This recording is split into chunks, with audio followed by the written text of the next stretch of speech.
আসসালামু আলাইকুম ভিউয়ার সবাইকে আপডেট জব নিউজ 24 চ্যানেলের পক্ষ থেকে স্বাগতম। তো ভিউয়ার সবাই কেমন আছেন? আশা রাখি সবাই ভালো আছেন। প্রতিদিনের আজকে নতুন একটি চাকরি বিজ্ঞপ্তি আলোচনা করার জন্য চলে আসলাম। এটা হলো খাদ্য অধিদপ্তরের নিয়োগ বিজ্ঞপ্তি। সো এখানে দেখে দেওয়ার চেষ্টা করব যে এখানে কি কি পোস্ট হয়েছে, কতটা পোস্ট হয়েছে এবং কোন কোন পোস্টের জন্য কি কি শিক্ষাগত যোগ্যতা। আবেদন কবে শুরু হবে এবং কবে শেষ হবে এ সম্পর্কে ভিডিওতে বিস্তারিত বলে দেওয়ার চেষ্টা করব। তো চলুন দেখি। খাদ্য অধিদপ্তরের নিয়োগ বিজ্ঞপ্তি 2025। প্রতিষ্ঠানের নাম খাদ্য অধিদপ্তর। বিজ্ঞপ্তি প্রকাশ 9 মার্চ 2025।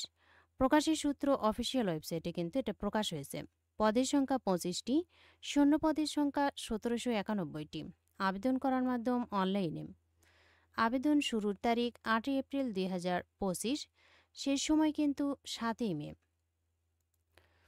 তো ভিয়ার্স, এটা যে গত বছর নিয়োগ বিজ্ঞপ্তি প্রকাশ করা হয়েছিল ওটারও কিন্তু এই আবেদনের সময়সীমা বৃদ্ধি করা হয়েছে।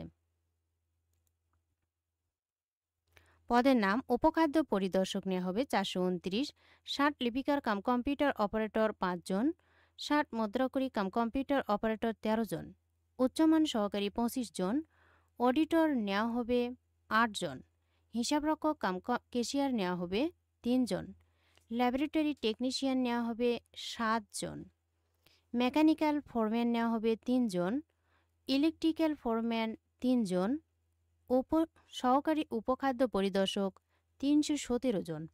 এরপর অপারেটর নেওয়া হবে 18 জন, সহকারী ফোরম্যান নেওয়া হবে 4 জন, মিল রাইট নেওয়া হবে 5 জন, ইলেকট্রিশিয়ান নেওয়া হবে 11 জন, ড্রাইভার নেওয়া হবে 50 জন, অফিস সহকারী কাম কম্পিউটার মুদ্রাক্ষরিক নেওয়া হবে 436 জন, ডাটা এন্ট্রি বা কন্ট্রোল অপারেটর নেওয়া হবে 72 জন, ল্যাবরেটরি সহকারী নেওয়া হবে 2 জন, সহকারী অপারেটর নেওয়া হবে 36 জন, স্টেভেডর সর্দার নেওয়া হবে 6 জন, ভেহিক্যাল মেকানিক 9 জন, সহকারী মিল রাইট 6 জন। এরপর মিল অপারেটিভ 125 জন, সাইলো অপারেটিভ 174 জন, স্প্রেম্যান নেওয়া হবে 24 জন। তো ভিউয়ার্স, এটার আবেদন শুরু হবে কিন্তু 8 এপ্রিল, চলবে 7 মে বিকাল 5টা পর্যন্ত। এখানে আবেদন ফি বাবদ 1 থেকে 24 নম্বর পদের জন্য কিন্তু 112 টাকা, আর 25 নম্বর পদের জন্য 50 টাকা, সর্বমোট 56 টাকা কিন্তু অনলাইনে 72 ঘন্টার মধ্যে জমা দিতে হবে। তা না হলে কিন্তু আপনার আবেদন গ্রহণ করা হবে না। এখানে কিন্তু ছেলে এবং মেয়ে উভয় প্রার্থী আবেদন করতে পারবেন এবং সকল জেলা থেকেই কিন্তু আবেদন করা যাবে।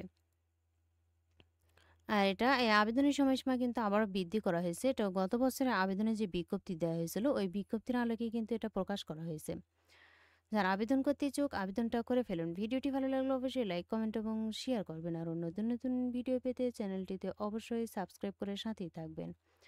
এতক্ষণ ধৈর্য সহকারে ভিডিওটি দেখার জন্য সবাইকে ধন্যবাদ। সবাই ভালো থাকবেন, সুস্থ থাকবেন। আবারও দেখা হবে নতুন কোনো ভিডিওতে। আজকের মতো এ পর্যন্তই। আসসালামু আলাইকুম।